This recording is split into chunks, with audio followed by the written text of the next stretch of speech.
Most expats think investing in Germany is really difficult. Like solving this Rubik's Cube. It's actually not, but even if.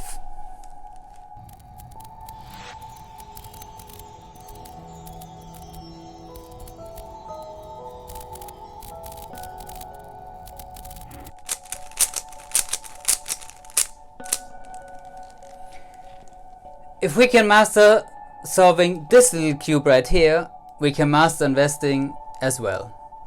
And because this is lesson 7, I got 7 tips for you today.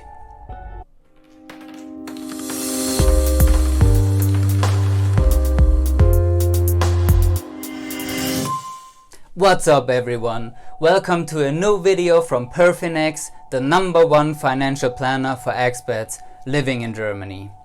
Last week we completed the formal knowledge part of the course, so now all that's left is to talk about the do's and don'ts to make you a true investing expert. But before we start with our 7 investing tips, let's answer last week's quiz question. From a financial planning point of view, you have 2 phases in your life. First, you accumulate money until you have a decent amount of savings and investments aside. And at some point in your life, you have enough. Of course, there's the people who always want more and more, but there's also the people who are happy with what they have. And if you have enough already, why take the risk of losing it again? So invest as safely as possible and keep your wealth at the same level, same purchasing power. And with these clients, we go for a 4% rate of return. At this rate, we say that after inflation, after taxes, and after fees, if any, the value of your money stays the same over time. Why 4%? 2% inflation, 1% tax, which would be capital gains of a 4% return. If you want to know how your investments are taxed, you can watch our last lesson on taxation right here. And fees. Nothing is for free. Even the cheapest investment costs. So let's add a 1% in fees. So if you earn less than 4%, you are losing money every single day. Even though you might think you make a return, your purchasing power is going down. In order to protect your assets, follow these 7 tips. Tip number 1, find your why. The famous German philosopher Friedrich Nietzsche once said, "He who has a why can bear almost anyhow." And that's the point. Investing won't always be easy, but if you have a why, you can push through the tough times and enjoy the good times that will come eventually. If you don't know why you're investing your money in the first place, you will lose sight of the bigger financial picture. So take some time and think of your long-term goals. Think of what you want to get out of your investments. How much time do you have? And review your goals periodically. Are your investment products and your investment strategy still catering to the goals you have? And no, just having more money is not a goal. What do you want to do with more money then? Do you want to buy a home for your family maybe? That's a goal to invest for. Do you want to be financially free? That's a goal to invest for. Especially trying to get rich quickly with one of these investing gurus is not a goal. I'm not saying it can't happen, but it's very unrealistic and would require a tremendous amount of risk. We talked about risk versus return 2 weeks ago. So have realistic expectations and always think of your why. Why are you investing? What's the goal? It's the same with me walking from here to there. If you don't even know where there is, it is very unlikely that you will end up there. But if you know where you want to end up, what your goal is, then you can think of the product to get you there. If my goal is just across the street, walking is best. If it's a couple of kilometers away, maybe a bike or a car is best. And if it's on another continent, I probably want to take a plane, because swimming is not an option. I'm not Michael Phelps after all. But even Michael Phelps would need a long time to swim through the ocean. That's why our second tip is, think long term. Consider how long you can invest and how soon you might need your money, because short-term goals require different investment products than long-term goals. For example, if you're saving equity for real estate you want to buy in a couple of years, investment products that are meant for the long term are simply not suitable for your purpose, because their value goes up and down. And if you don't have time to recover from falling prices, your goal might be in jeopardy. In order to think long term, you have to find and understand your personal risk tolerance. If you need help with that, watch our lesson from 2 weeks ago. There we discussed this in detail. Psychologically speaking, and I started my academic career as a psychologist, risk tolerance is built in our DNA. And since our genetic code changes with age, our risk tolerance changes too, which is good. The younger we are, the more risk we're willing to take. Perfect for investing, because we have a lot of time. As we get older, our risk tolerance decreases. This is when we might say, okay, I have enough assets. A 4% rate of return is actually enough. Generally speaking, the more time you have, the better it is. Investing is a long-term game. That doesn't mean buying something and holding it forever. It means being invested as long as possible. If an investment is not performing the way you want it to, you can sell it, of course. And that brings us to the next tip. Tip number 3, diversify. Complicated word, simple meaning, great effect. Because it increases the safety of your investments. And we said safety is the most important thing. Every investment has opportunities. Opportunities are always great. But every investment also has risks, and there's no way to avoid this risk.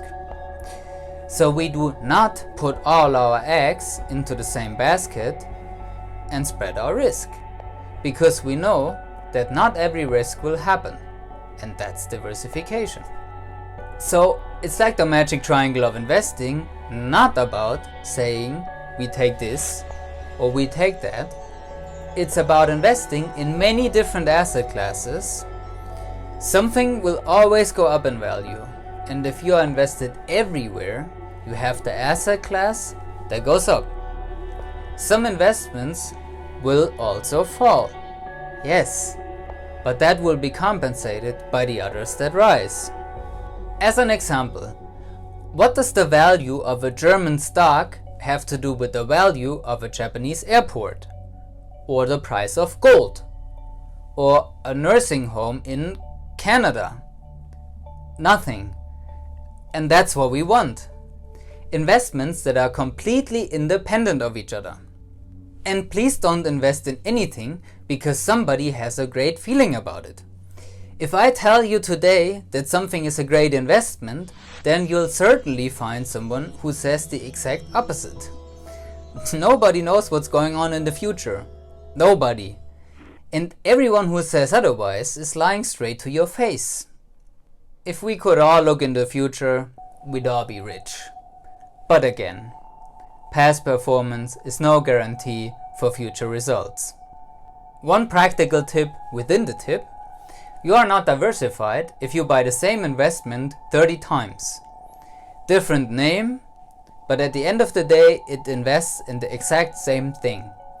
That's not diversification, that's just being redundant, and that doesn't help anyone.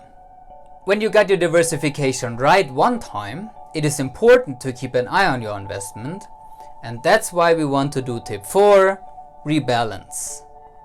Rebalancing means that we return to our original investment distribution, which we carefully selected in the beginning. That's why it's so important to have a solid diversification to start with. Please remember this tip carefully, because experience shows that it is most often ignored and not done. And who's never listening? Stevie. Let's take a simple example to show you why it is so important. Say Steve invests into two asset classes with a 50-50 split. Over time, one asset will grow and his distribution is suddenly 60-40. Now his investments are no longer the way he wanted them to be in the beginning. He wanted 50-50. But he's thinking, yeah, let Excel talk. My one asset is doing great. Others can follow his tips. I'm not. You probably know where this is going already. Trend continues, 70-30, 80-20, and suddenly Steve is no longer 50-50, he is 90-10. 90% of his investments in one asset and 10% in another asset. He's 66 years old, ready to go into his well-earned retirement next year. Just the right time for the markets to collapse over his plans. And if that happens, we have a problem. Or rather, Steve has a problem. Because then he will not retire with 67, then he will work until he's 80. And that's why we rebalance, so that we are not completely ruined by one stupid event. Now there's two ways to do that. By time, done most often, once a year for example. In my opinion, pretty inefficient. The better way is by percentage. So if we reach 60-40 for example, we rebalance to 50-50 again, no matter how long this takes. That's how I position myself and also how we position our clients. Do it as you see fit, by time, by percentage, either way, just make sure that it happens. And when you rebalance, what's the rule you should follow? Tip number 5, cut losses and let gains run. This one is easy to understand, but apparently hard to do. When your investments start going the wrong way, down, take the pain and rip it off like a band-aid.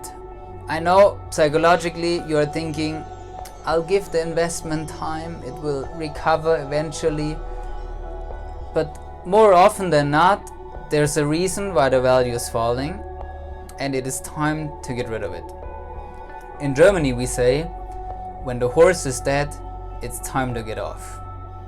And many investors try to make up for their losses by putting even more cash into their dead horse.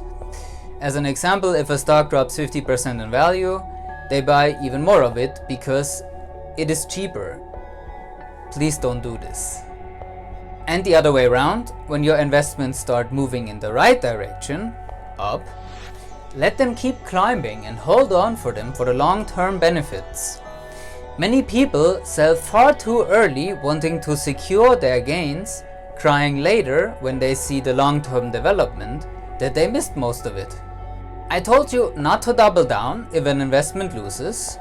In contrast, doubling up is a more effective strategy. Sounds counterintuitive to buy at a more expensive price, I know, but putting more money into a winning investment can pay off very well over time. Just remember two things. Combine this tip with the previous one of rebalancing, and buy low, sell high. This will make your investing life as efficient as possible. What is even more efficient is investing with money from outside people with tip 6, employer and state support. I'm not saying to get into debt to invest, most of the time that's a horrible idea.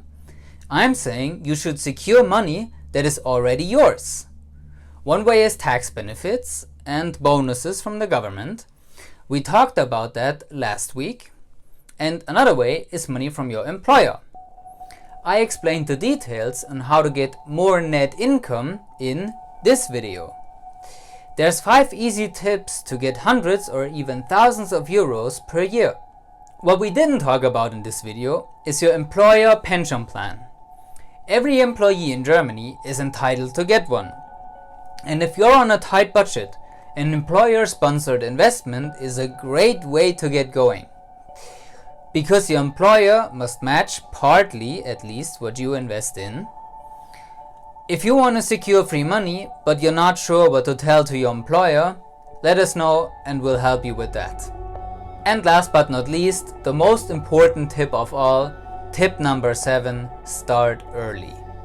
The earlier you start investing, the better, because you will need less money to achieve your investing goals. Why?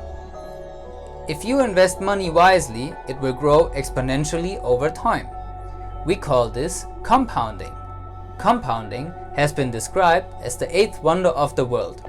So let me and Albert explain why this will be the single most important concept that you will ever learn. We know that Amanda is 25 years old and Steve is 35.